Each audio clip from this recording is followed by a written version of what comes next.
Hello everybody and welcome to another video. We're going to be talking about this. The Dawn of the Storm Dragon. As a Cathay player, is this any good? Should you get it? And if so, why? Okay, a little bit later than ever, I'm finally going to be doing a video about the Arcane Journal, the second Arcane Journal for the Grand Cathay, and it kind of gives us our army of infamy and whatnot. Now, it is pretty good. I'm going to just say that straight away. The lore and background in it is pretty sweet. I mean, some of the things that you're looking at is this really cool map of the invasion, of where everything is. The actual story and everything is just so good. The actual colour plates in there are fantastic. And yeah, the actual background in this book is really, really, really good. One of the things I will say straight away is we've obviously there's been a lot of talk about the infamous Cathay Junker, the little ship, and in this book there is another photo that is this one right here. Has sort of shown it a lot better. So, you know, if you haven't seen that, it is kind of cool, and it does show you in more of the glory. The more I look at the photos in this book, the more I'm convinced there's an actual display board either on its way into Warhammer World already there. So if anyone has been at Warhammer World lately, you know, let me know if that's the case. So the general consensus of the book is that chaos is growing. There is the Nausicaan clans, tribes in the southern tip of Nausicaa in the Sea of Claws are basically getting bold and attacking the Empire and the fleets of Marienburg and everything else. And the Emperor or the Empress is not really doing her thing, and Bretonia are under pressure from trying to clean out the greenskins and goblins from their lands. And, you know, there's a lot of turmoil. They don't mention Kislev at all in this, which is quite surprising. But either way, there's trouble afoot. And Mao Ying and Yinbo over in Grand Cathay have essentially also noticed a uptick in Chaos Champions leading their Chaos Knights after being on their unholy crusades and quests and stuff in the Northern Chaos Waste, and they're starting to be a little bit more bolder and starting to attack more as well. And basically, Yinbo kind of works out that the elves and the dwarfs are not really getting involved here, and this could cause a major issue if the Empire of Man and Bretonia and everyone else in the West is like undivided, and their attentions are on something else. That chaos could take a foothold and do a major damage to the West, and could have knock-on effects into Cathay as well. There's a little bit about the Bray Shamans and the Bray Herds as well, which is really cool to see. But yeah, it's a pretty cool book, and the story is really cool. The way that the Jade Fleet just turns up, and yeah, it's pretty sweet. So yeah, if you don't plan on playing Grand Cathay, I would pick this up purely for the additional rules that you get for your games, and not necessarily for the Cathay army, but for likes of your little narrative sort of campaign, because there is like a little campaign thing in here, as well as sort of your mini games. I would pick it up for that as well as the background, because the background is really, really good. Now, as for the Grand Cathay army itself, the Army of Infamy, we do get the Jade Fleet. And it's an interesting army, to say the least. Now, straight off the bat, you're not going to see massive changes from the composition list to what you already have in the other Cathay book, other than mercenaries. Now, mercenaries is kind of been changed in regards to the fact that you now can take Empire units. Also, your characters is basically pretty much the same, but Mao Ying is now listed as a dragon. So you can't. So if in the future we ever do get one of the other dragons, you're not going to be able to run the Jade Fleet with that dragon. You have to use Mao Ying. All right. Now, the one of the things is, as you mercenaries, you can have a third of your army, 33%, can be made up of a captain of the Empire, a master of mages, priest of Sigmar, a priest of Ulrich for 1,000 points, and your state troops, state missile troops, free company militia, and Empire archers. You can have as many of that as you can up until your points allowment, and then you can have 0 to 1 units of pistoliers or outriders per 1,000 points.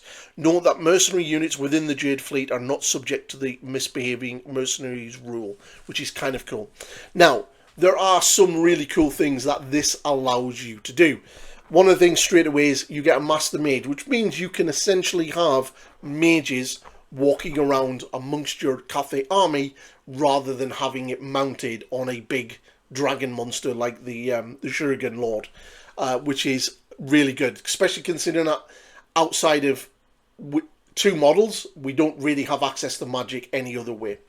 So there are a couple of special rules for this army.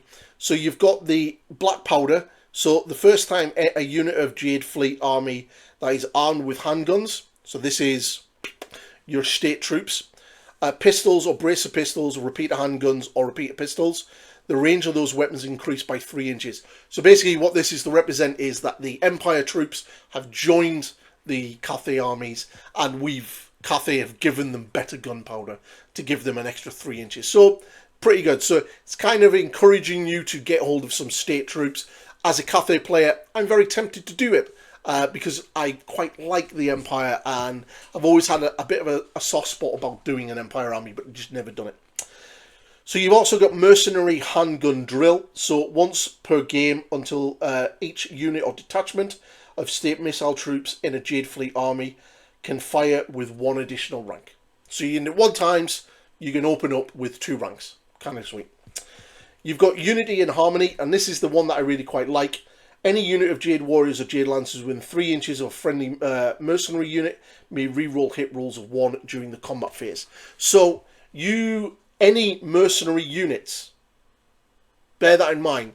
Now, the general consensus is that these characters, likes of your Empire, your Mage, your Priest, and all of that kind of stuff, can actually join Jade infantry units.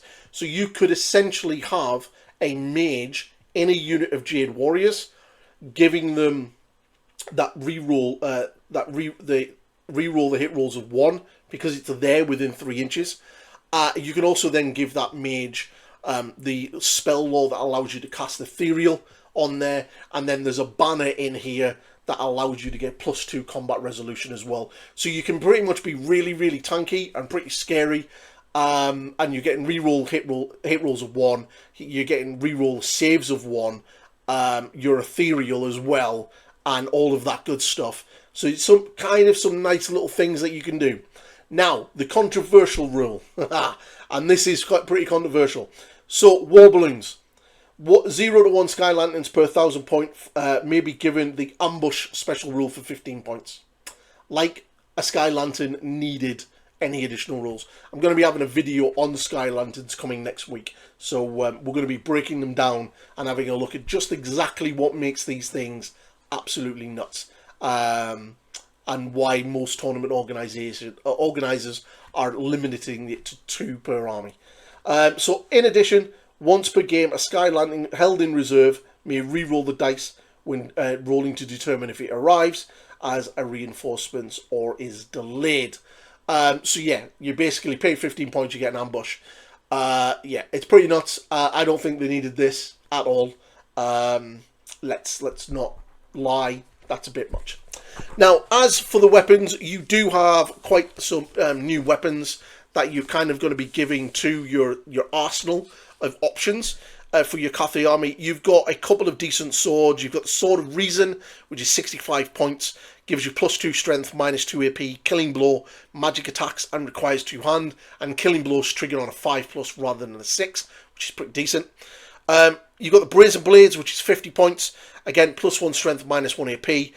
You got magic attacks, multiple damage, multiple wounds by 2, and you can't take ward or regeneration saves against it, which is, again, quite nice for 50 points. There are a couple of others, but I think one of the biggest standing out pieces of war gear in the whole book is the Jade armor of Benchai. It's 40 points. It basically gives you a full set of plate armor.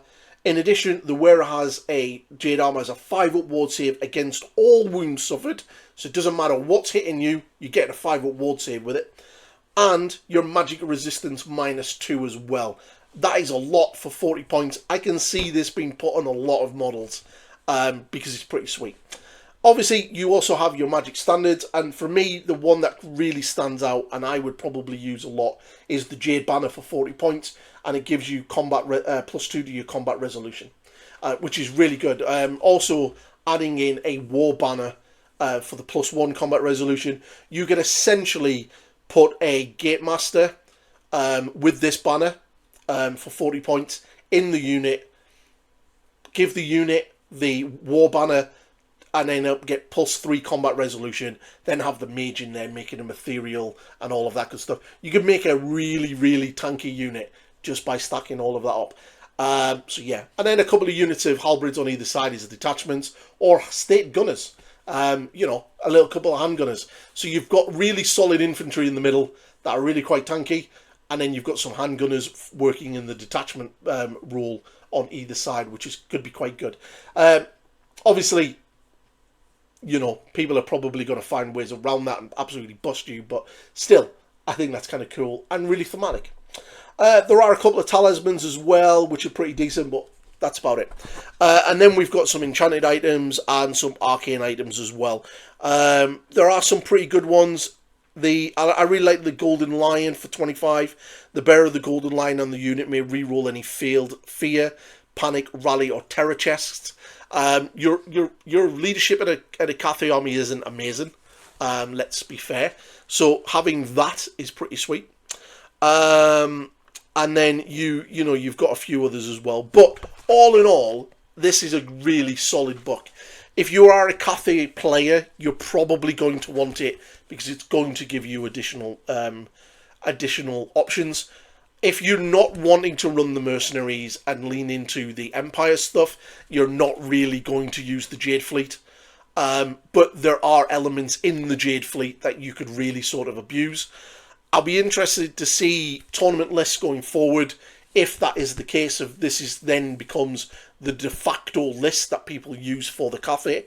Cathay are really in a really strong place right now. And it's kind of cool. There are still going to be shenanigans afoot with your Sentinels, your Granite Sentinels and your Jade Sentinels, and standing in front of your cannons and stuff and blocking line of sight and then moving out the way and unloading twice into people's faces and all of that good stuff. Sky Lanterns are still going to be an issue until we get the Sky Junker, the big giant flying one. And yeah, I think this kind of feels like they've added in the Empire stuff to kind of fill in the range gap that the army doesn't have. That's my cynical view. That may not necessarily, there's a narrative reason for this to happen. But let's be fair. The Jade Army, the Jade Fleet, the Jade Army, the Grand Cathay, they definitely have a severe lack of range guns. And we are pretty much playing like a dwarf army right now, where we have our war machines and our cannons are doing the heavy lifting for the army. I would like to see some shenanigans afoot. I'm definitely tempted to pick up a couple of Empire mages for my army. One, purely for painting projects as well, because that would be really cool, and they are really sexy models, just to throw in my army, so I don't have to take a 260 odd point character mounted on a model that really has absolutely terrible maneuverability. But obviously, if you really want it, you've got Mao Ying, and Mao Ying will be an interesting model. I don't think she's going to see as much play competitively as a lot of people would like, because I think she's going to be quite difficult to use. In the hands of a really skilled player, I think she's going to be very, very good. But you're not the best dragon and you're not the best caster, and switching between the two kind of penalizes you a bit. So you, like I said, a skilled player is going to know when to use her and when not to use her. But I don't think your random local club tournament event is going to see many Mao Yings outperforming, other things, because she is quite difficult to pull off. But all in all, I'm pretty pleased with it. I'm interested in the next one, which is going to be The Fury of Cetra. I'm really looking forward to that book. I think that book is going to have some amazing lore. I'd love to see what Cetra does, and what the connotations of that book is going to bring. And I'm super intrigued by the Slayer army. I'm really hoping for a Storm of Chaos-esque Slayer army. And I'm sure Dowie After Dark is probably very excited for that as well. I don't know, Richie is a big fan of his dwarves and his Slayers. Who would not be? Slayers are cool. Gotrek for the win. But yeah, I'm very much looking forward to it. And it's an interesting time now for Old World as a whole. All of the armies are out. All of the armies are being updated. And now we're just rolling into what potentially some people are saying is 2nd edition in the future. And I do believe 2nd edition will probably come in the next 18 months. At least probably 2027. 40k is next year. It'll be the year after. And I do believe that we will get 2nd edition then. And I do believe that it will probably be a launch box with 2 armies in it. And I think it'll be Kislev versus Nausicaa. That's my prediction.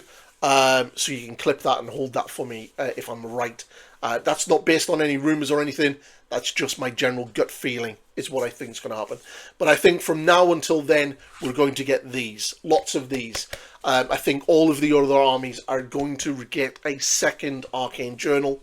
And I think we're going to get a lot more of these and a lot more sort of Arcane Journals that allow mercenaries and really thematic lists and really sort of tell the story of what's going on. Because remember, we are building up to the first War of Chaos. But that's the video. If you like what I'm doing, please like, subscribe, and share. But most importantly, please subscribe. We are chugging away to 4,500 subscribers, and it's going amazingly. And as I have said in multiple videos now, at 5,000 subscribers, I am going to be doing a giveaway for one lucky subscriber. Will win a big box of toy soldiers. So, make sure you are a subscriber to be in it to win it. And that is the video. So you can support me with members and Patreon if you want to, but you don't have to. It's there if you do. And I will catch you all in the next video. Enjoy the Sky Lanterns. It's going to be a good one.